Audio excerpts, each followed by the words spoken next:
Next one is from Go Strong. This is a new one.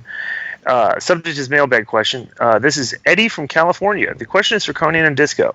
With the current wrestling landscape being competitive today, what non-traditional approach would you suggest for these promotions, AEW, NXT, MLW, in order for them to stand out and have an edge over the competition? Thanks, guys. While those three right there, each of them needs to add some more size. You need for the wrestling channel changer and trying to draw fans these days. There's so many small guys. It's like there's never been more of a need for size. Just because right now, when they're going on TV, you got some new promotions starting. You're going to be looking for channel surfers.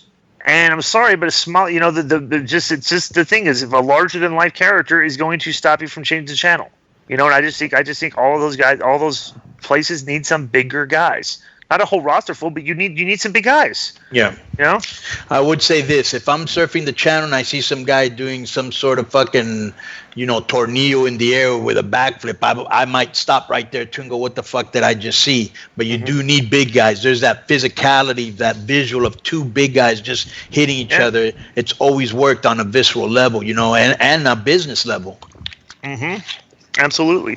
And bro, it's like, then let's be honest. It was a great formula for WCW for 2 years. Right. We had a bunch of big guys. Right. And then the filler was the smaller guys doing just incredible stuff. Right. But you had big characters. And you had a good balance. Good balance. You know what I'm saying? Now we've lost. What killed us, bro, was when, like everything else, oversaturation. Now you had a third hour of Nitro. Then you had a Thunder. And then you had, it was an oversaturation. And you just look across the board in life.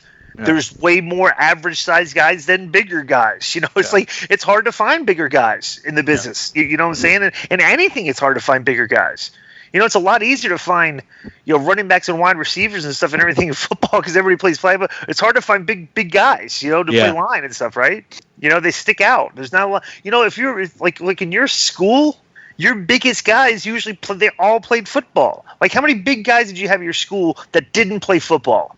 Well, they were either on the basketball team or the football team. That's the saying. So there's a market for those because they fill a certain need, and there's not a lot of them in society. Like how many big guys did you have in your class? To us there's like a handful. It's like a handful of big guys, and the rest were like average people, Right. But you always got to be larger than life. So.